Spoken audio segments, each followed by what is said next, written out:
From my heart to your heart, from your heart to my heart, let's grow together better than ever to show everyone God's glory.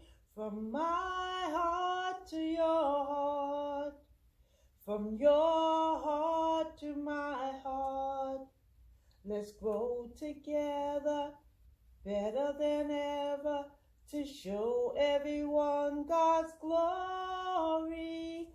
Beautiful, beautiful, beautiful we all will be. Beautiful, beautiful, beautiful we all will be. Hi, I want to start out by sharing 3 scriptures with you. I'll read them and you'll understand why when we go into the broadcast. The first one is Galatians chapter 6, verse 9 through 10. And it reads, "Let us not grow weary while doing good, for in due season we will reap," meaning we will benefit from doing well, "if we do not lose heart or get discouraged or lose faith.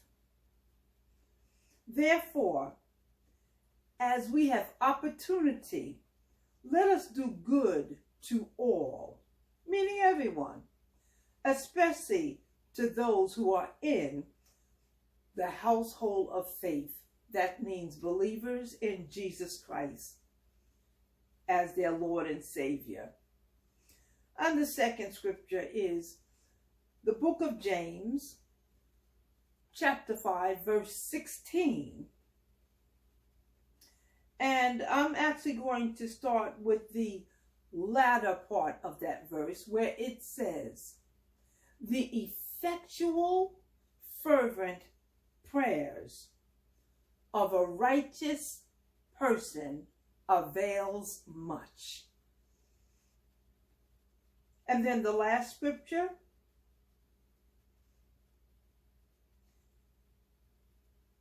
is the book of Matthew, chapter 18, verse 21 and 22.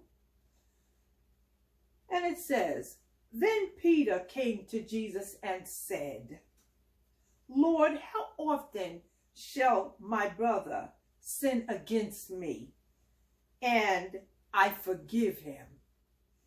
Up to 7 times?' Jesus said to him, 'I do not say to you up to 7 times, but up to 70 times 7. So keep those 3 scriptures in mind as we go forward with this broadcast, and you'll see the reasons why I gave you those scriptures. Lastly, at your leisure, when you can, if you would, read about the prodigal son. And you'll find that in the book of Luke, chapter 15, verse 11 through 32. That will help you understand this broadcast that I'm about to present to you even in an even greater way. Now, usually I give some Bible quiz questions, and I'm going to give them to you now. What is the first greatest commandment that Jesus said we should observe? And what is the second greatest commandment? Have fun looking those up in the scriptures. If you would, in the comment section, type in the answers. If you readily know it, even the better. Type it in so that you can bless someone else with the answers. Okay? So now let's get into the broadcast, and I pray you enjoy it. Hello, YouTube family, Facebook family, biological family, and friends. Also, Hello, new acquaintances. I'm Carol Cortez on assignment, and that's called Mission Possible, to bless us all with information, both you and me. Welcome to AHEAD. That's an acronym for Achievers, Happy, Encouraged, Accomplished, and Determined. That's who I am, and I pray and trust that's who you are also. Well, we have a guest here this evening, Cynthia, and she's going to be sharing some information with you concerning her experience and knowledge in a particular area. And we're going to be talking basically about intergenerational bridges, meaning the generations finding a way to bridge their communications together and to appreciate one another and respect one another. And Cynthia will expound. So I'm going to have some questions for her, and I'm going to let you listen in on it, okay? So, Cynthia, what are some of your intergenerational experiences that you could share with us? As far as my kids are concerned, sometimes they speak to me like not with a lot of respect. Sometimes they speak to me like I'm one of their friends. They forget because, back then we used to get spanked, you know what I mean, or taken outside in the backyard. But now you can't do that. So they just feel that they can just come at you any type of way. You know what I'm saying? But you can't put your hands on it.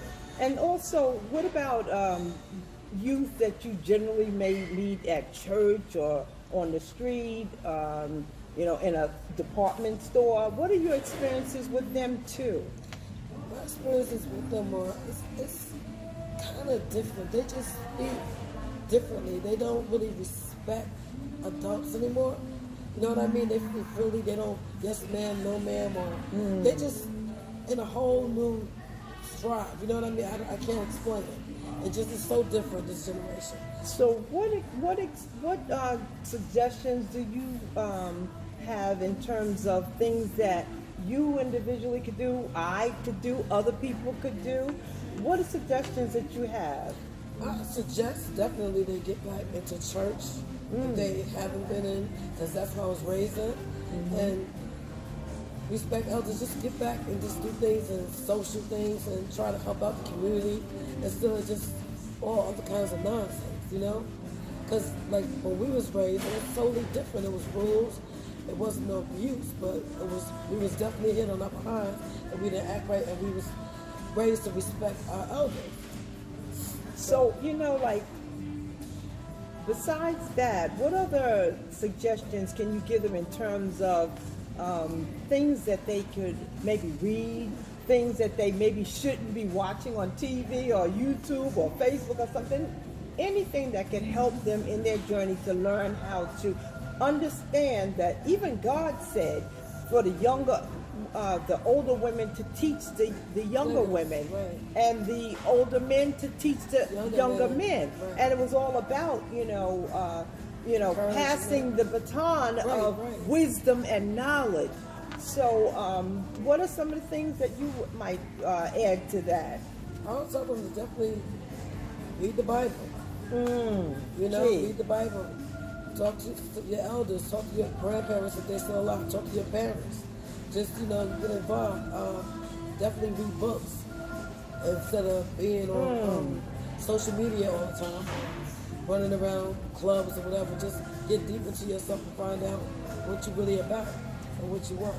So what are some of the rewarding experiences that you have had with interacting with the youth? Well, I enjoy being around children 100%. I enjoy being around my grandkids. It makes me smile. The thing is, with the younger ones, you can see that you can mold them and they don't know, and they just look up at you and expect you to do special things for them. And I love the way they look at you for wisdom. So that's one of the things I love about being around kids. And one thing I want to share is that I love how young people keep me up on social media, how to handle it and how to load it onto my computer, my phone, and use it. And keeps me in step with exactly. What's going on with the times.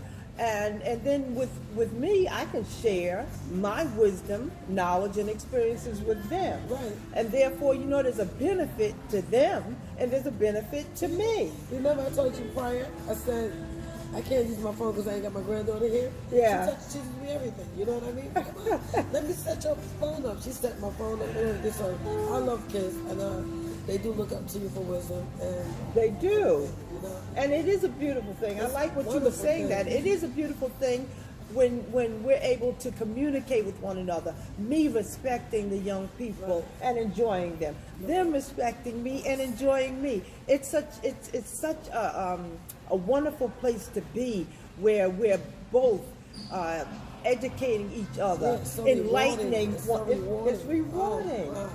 And I like in the Bible where it says iron sharpens iron.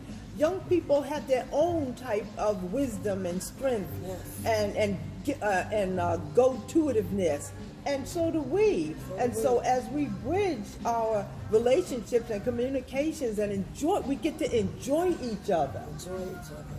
It's Yeah. just such a, like my, I'm going to give you an example, Carol, my youngest granddaughter, she's 9. And she just looks up and everything I say, she just sucks it in. You know what I mean? Yeah, Just, yeah. and it just is it feels so good. And I just love kids so much. But, yeah. I think once again, I think the key is for us all appreciating one another, and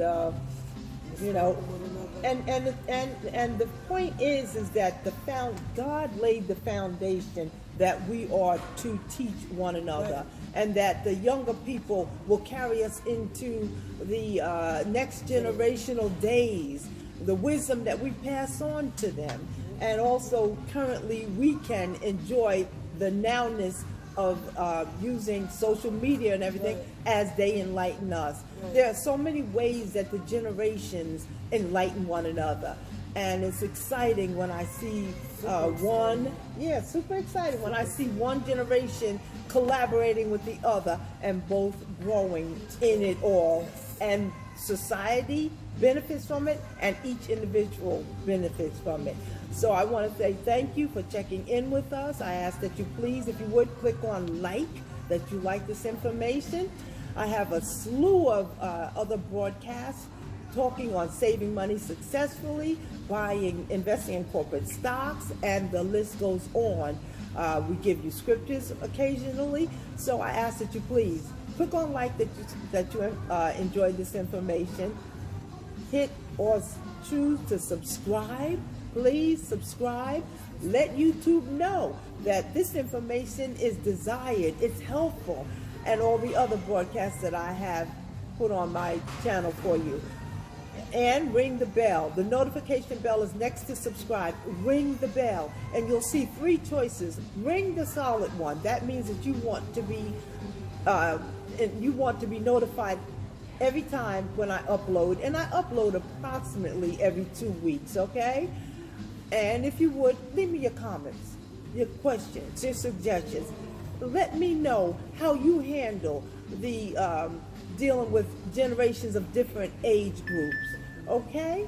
And if you would, please share this information with everyone and let people know about my YouTube channel. Share with everyone. Let's build each other and make each other stronger and wiser together. So I ask that you please, thank you for Cynthia. I want to thank Cynthia for being here as my guest, and I want to say, please, if you would, stay blessed, stay encouraged, and stay connected with me, and I'll talk with you real soon. Click on subscribe and ring the notification bell. Thank you, Cynthia.